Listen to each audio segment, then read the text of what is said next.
It was the summer of 64 AD, a sweltering July night, when the eternal city of Rome, a sprawling metropolis of over 1,000,000 souls, was plunged into an inferno that would burn for 6 days and 7 nights.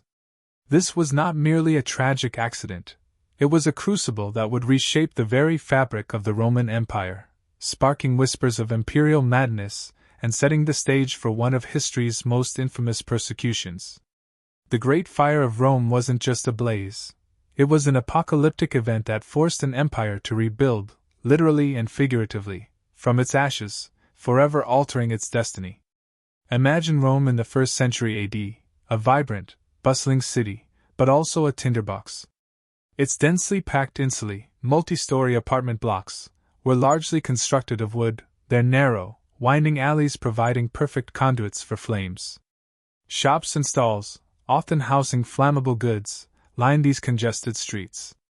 The stage was set for catastrophe, needing only a spark.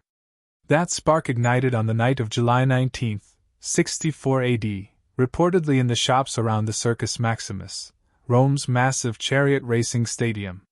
Fueled by strong winds, the fire quickly spread, engulfing the wooden structures surrounding the arena and rapidly consuming the commercial district. Panic erupted as citizens, roused from their sleep, scrambled to escape the rapidly advancing walls of fire. The blaze raged with terrifying ferocity for 3 continuous days and nights, an unstoppable force consuming everything in its path. Fire-fighting efforts were largely futile against the sheer scale and intensity of the conflagration. The city's narrow streets, intended for foot traffic and small carts, became choked with fleeing crowds, making any organized response nearly impossible.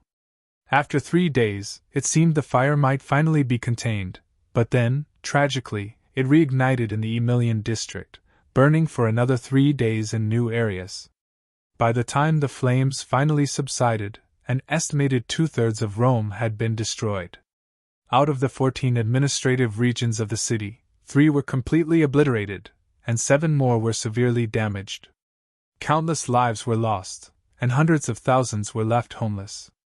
At the time of the fire's outbreak, Emperor Nero was not in Rome but at his villa in Antium, some 30 miles away. Upon hearing the news, he immediately returned to the city and personally directed relief efforts.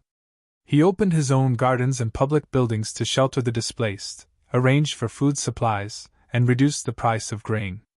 He also reportedly organized efforts to clear debris and reconstruct parts of the city. However, these actions were overshadowed by the scandalous rumors that began to circulate.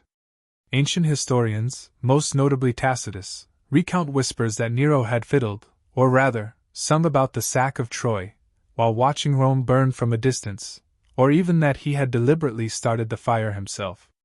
While the image of Nero fiddling is a later invention, the fiddle did not exist then. The core accusation of indifference, or even malicious intent took root. The most compelling motive attributed to Nero for starting the fire was his desire to clear a vast swathe of central Rome to build his opulent new palace, the Domus Aurea, or Golden House. Indeed, much of the area devastated by the fire was subsequently incorporated into this massive complex. Facing immense public anger and suspicion, Nero needed a scapegoat. His choice would forever alter the course of history, the fledgling Christian community in Rome. Tacitus, a Roman historian, records that Nero fastened the guilt and inflicted the most exquisite tortures on a class hated for their abominations, called Christians by the populace. These early Christians were a small, often misunderstood group whose monotheistic beliefs and refusal to worship the Roman gods made them targets of suspicion and prejudice. Nero's persecution was brutal and systematic. Christians were arrested, tortured, and executed in horrific ways. Some were covered in animal skins and torn apart by dogs, others crucified, and many were burned alive at night to serve as human torches in Nero's gardens. This marked the first state-sponsored persecution of Christians in the Roman Empire, a dark precedent that would resonate for centuries. The Great Fire of Rome, therefore, was far more than a disaster. It was a cataclysm that profoundly reshaped the future. Nero, whether innocent or guilty of arson, capitalized on the devastation to implement ambitious urban planning reforms. The rebuilt Rome featured wider streets, standardized building codes requiring more fire-resistant materials like concrete and stone, and compulsory open spaces between structures. These measures undeniably made the city safer from future fires. However, they came at the cost of immense suffering and an enduring legacy of tyranny for Nero. The fire, which started as a devastating tragedy, escalated into a turning point for early Christianity, marking them as enemies of the state and setting them on a path of struggle and eventual triumph. The dramatic question of who started the fire, and Nero's alleged complicity, remains a historical enigma, but the consequences of those 6 days of inferno are undeniable, leaving an indelible mark on Rome and the nascent Christian faith. If you enjoyed this journey into the past and the fiery rebirth of an empire, please leave a like, subscribe to The Great Empires channel, and hit the notification bell so you don't miss another episode. Until next time.